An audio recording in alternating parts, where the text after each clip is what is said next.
Hey guys, Wyatt Claypool here. I think a major thing that separates Pierre Poilievre from politicians like Justin Trudeau and Jagmeet Singh is that Poilievre can actually communicate. And I think this is the main takeaway from the recent episode of Dr. Jordan B. Peterson's podcast he released today with Poilievre, is that Poilievre can talk about policy in long form. Jagmeet Singh and Justin Trudeau cannot. In fact, my last video was going over Justin Trudeau's interview on this hour's 22 minutes, which was only 4 minutes. It was a 4 minute interview, and Justin Trudeau, even in 4 minutes, has basically nothing to say. Yes, it's technically a comedy show, but there were actual questions in the interview, and Justin Trudeau basically hand waves them away and gives really boilerplate political answers to everything about how we have to stay united, and the attacks don't bother me too much, and I've faced tougher situations than this. Also, he has not. I don't think he's ever been 25 points down in the polls. But Poilievre, when he's on Peterson's show, he's actually interesting, unlike Jagmeet and Trudeau. Because if Jagmeet was even somewhat of a good communicator, do you really think, as the Liberals have been bleeding out support, that the NDP wouldn't have gained if he had the ability to speak like Jack Clayton did? Jagmeet is losing support just as much as Justin Trudeau is losing support, because every opportunity he has to gain support, it falls through his hands because he's a sanctimonious twit.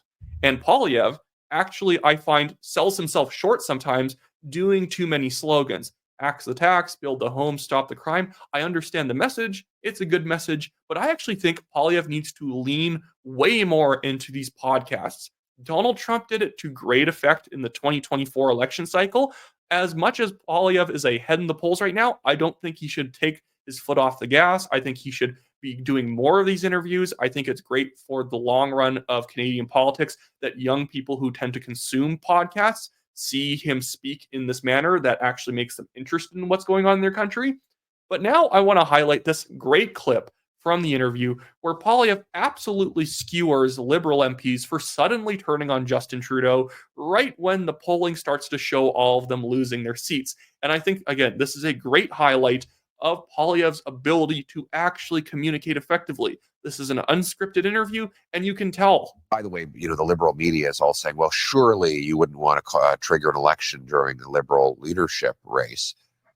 Excuse me. The Canadian people are not obliged, 41 million people are not obliged to wait around while this party sorts out its shit. These guys could have got rid of Trudeau a year and a half ago. They knew he was a disaster then. And now they say, well, we're low in the polls, so we have to get rid of him. Now, you didn't care when he was just depriving single mothers of food for their kids or doubling housing costs or unleashing crime in neighborhoods across the country. But now you're really concerned about getting rid of him because your poll numbers are down and you want to keep your job. The funny thing is a lot of these Liberal MPs didn't even care about winning the election. I think they already knew the writing was on the wall a year and a half ago. But a lot of the people turning on Trudeau now were in what were regarded as safe seats for the Liberals, or at least competitive seats. So they didn't even care that they're only at 24, 25 points in the polls, but suddenly they start caring when it's 20 points. Because if they get reelected, even if they're not in government, they still get a pension. Not only do you get your pension after 6 years of being in government, your pension keeps going up in its value every single year. That's why Poilievre himself does have an expensive pension. I honestly don't care. My thing is that if you are a good politician or not, here's a little bit of a bit of a rabbit hole, a little bit of an aside. I think that the claim that somebody's bad because they're a career politician is really stupid. Are they a good politician or are they a bad politician?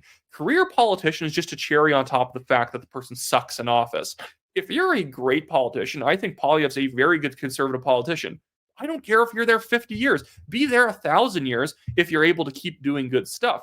It's that if you're not doing anyone any favors at all, you're not helping anybody get ahead in terms of lowering taxes and regulations and slashing immigration, then leave. Then I don't like you being a career politician because you're not even there to actually give over your expertise and getting policy done and making it better and all that stuff. You're just simply warming a seat. But Poilievre is not. But the thing is, all these Liberal MPs who are just hanging on are just trying to make their pensions worth a couple more, like tens of thousands of dollars per year. Sorry, that's not a good reason to paralyze the entire country, in the face, by the way, of a major negotiation with the incoming U.S. president. who enters with a massive and powerful mandate, and a man who has proven that he can spot weakness from a mile away. And he's absolutely right. Why would we even? Because Trump is going to try and renegotiate our trade deal probably as soon as he gets into office, and we're really going to do that either with Trudeau as the front man, or we're going to have a liberal leadership and potentially have Trump wanting to negotiate while the leadership race is going on.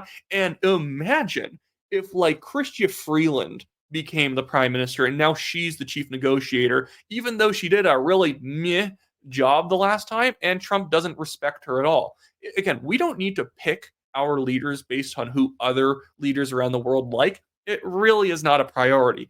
But when the person's already bad at their job and the US president hates them, bit of a bad choice. Again, in my last video, I said that Chrystia Freeland is the living embodiment of the color beige, but it's not just her alone. Mark Carney, Anita Anand, Melanie Jolie, Francois Philippe Champagne, all these people, they are just the color beige. They're all policy wonks who think the more detail that we put in our policies, the more detail in our tax codes, the more little regulatory cutouts that they give out to friends, and the more regulations they pass to save the planet, the better things will be.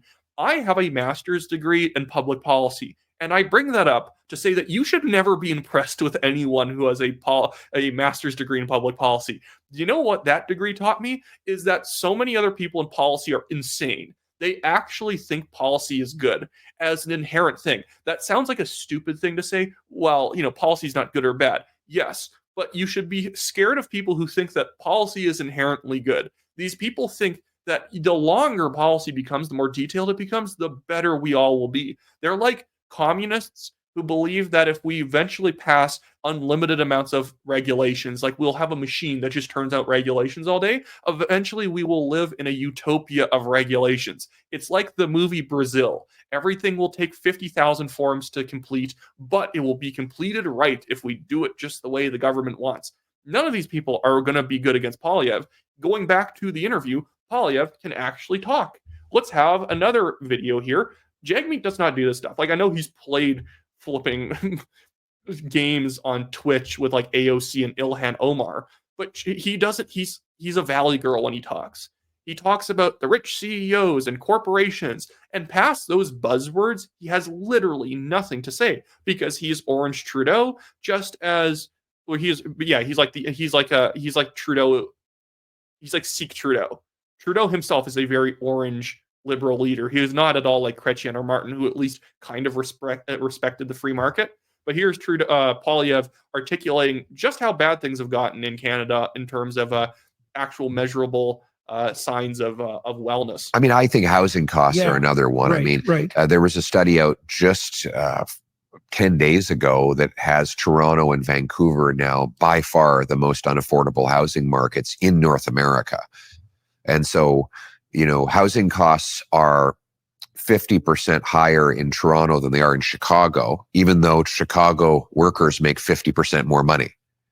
The same is true between Vancouver and Seattle. Seattle workers make way more than Vancouver workers, but housing is 60 or 70% more expensive in Vancouver. So on all the measures, less by a lot. Yes. By a lot. Yeah. And we're paying more. Paying more by a lot. Yeah.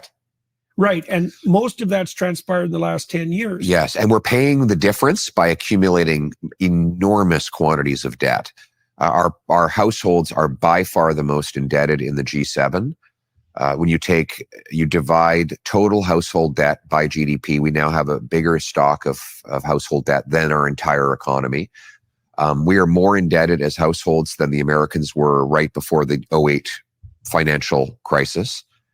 And so what we have as a model in Canada is we have artificial scarcity imposed by a very heavy and restrictive state, confiscatory state.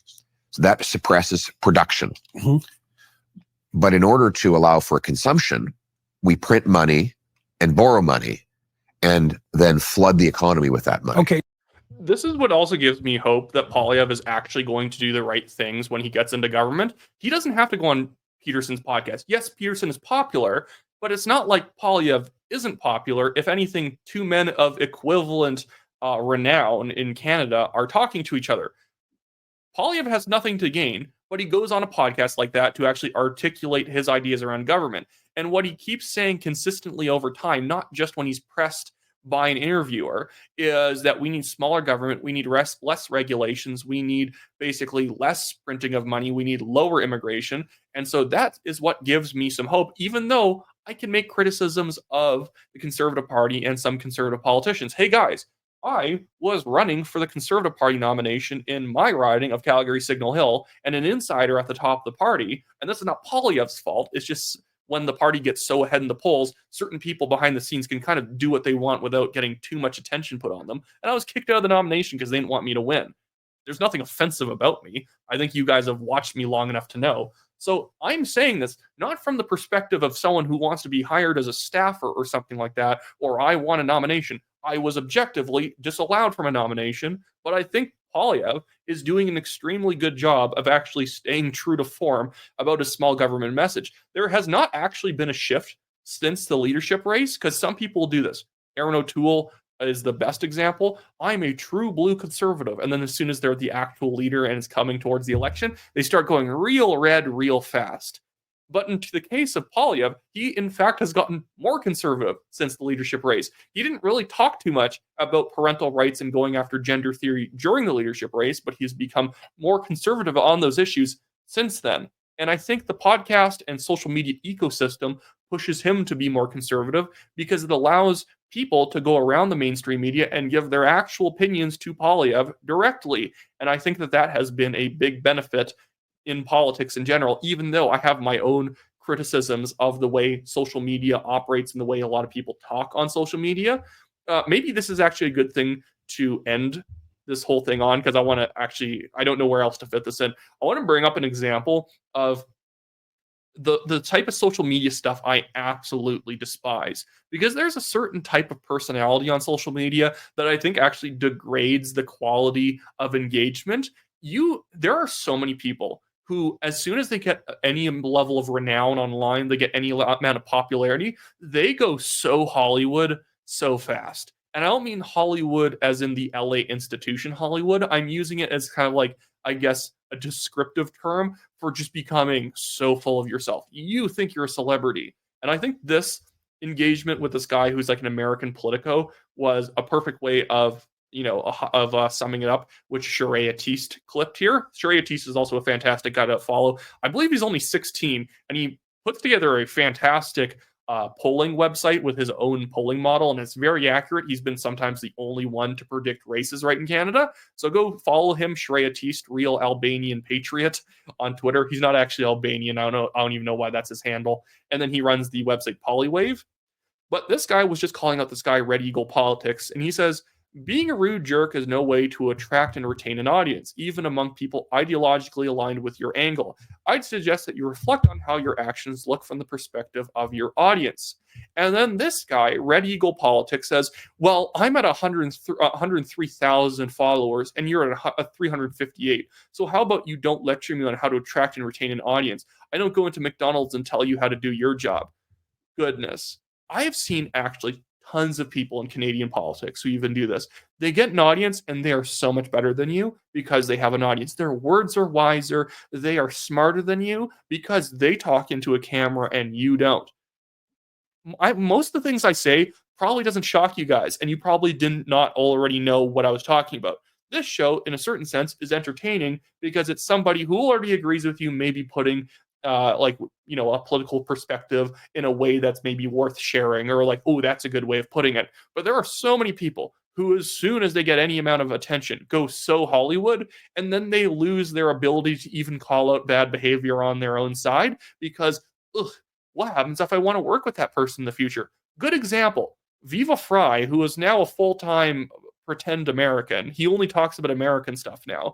He refuses to admit that Candace Owens is anti-Semitic. She's just obviously anti-Semitic. It's so obvious. Follow anything she's doing. Dude, that ISIS terrorist killed a bunch of people in New Orleans, and now she's suddenly saying, this might be the fault of Israel and the Americans because Israel's influencing America. What?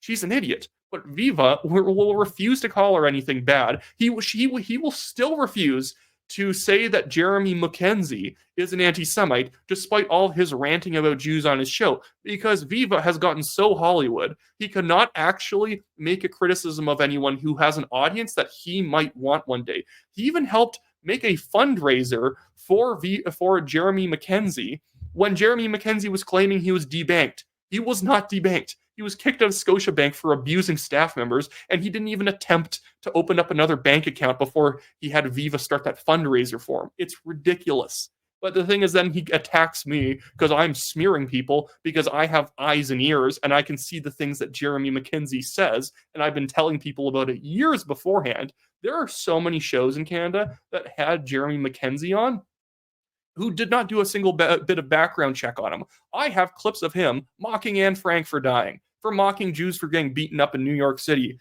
for saying that Hermann Goering, I think it was like one of the chancellors or whatever his role was in Nazi Germany. I know he was in the head of the Luftwaffe as well, that he was actually a very sensible man and that he was assassinated to shut him up for saying like sensible things. He wasn't assassinated. He killed himself because he's a coward. But yeah, that's the type of person that is. And somehow Viva Fry is still out there telling me that I'm stupid for saying all this true stuff about Jeremy. But anyways, he's gone Hollywood, so now he only does stuff that gets attention. And attention is the only currency that we are supposed to care about, apparently, in the commentary business. Does my video get a lot of views or does it not get a lot of views? So I'll have people put out videos where they will flat out lie about something that happened because it makes for a good thumbnail and a headline. You can always have a little bit of a hyperbolized version of the truth as long as you can deliver on it. If you're putting out videos, let's just be frank, like Mr. Sunshine Baby saying that Trudeau had a meltdown after Trump won his re-election. No, he didn't. He just didn't. I don't like Trudeau as much as the next guy. He didn't have a meltdown during it. If anything, he was artificially sanguine. This is becoming a very random off-base rant, but this is one of those things where I think about it all the time because it annoys me how people end up just becoming click farms, that all their content becomes click farming, all of their social media activity becomes networking to try and get other people to share your stuff.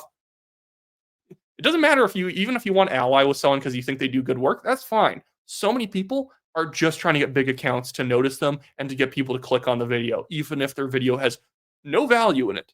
Not a bit. And it's not like value has to be like original content. Commentary's fine. Good commentary.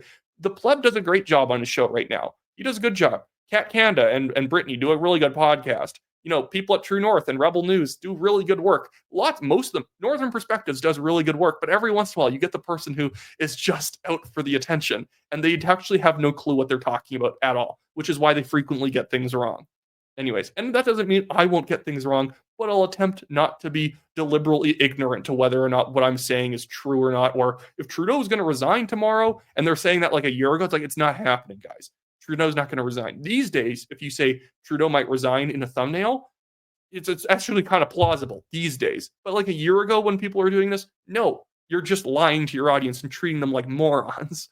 Anyways, so that's it for me today, guys. Hopefully I didn't tick you off by insulting anyone that you like, but subscribe to the show, like this video, leave a comment. I'll try and always read them, even if I don't respond to people. I always try and scroll through, look through all the most recent comments. And if you want to support the show, you can always donate to the legal fund. We're getting close to potentially filing for a summary judgment in this case to get rid of the guy. It's been really stupid. Any bit helps. It's cost me over $34,000 fighting this as of today, and it's over 3 years old, this case. But anyways, so that's it. See you guys later, and this is truly the last video of the day, to not contradict myself like I have in other videos.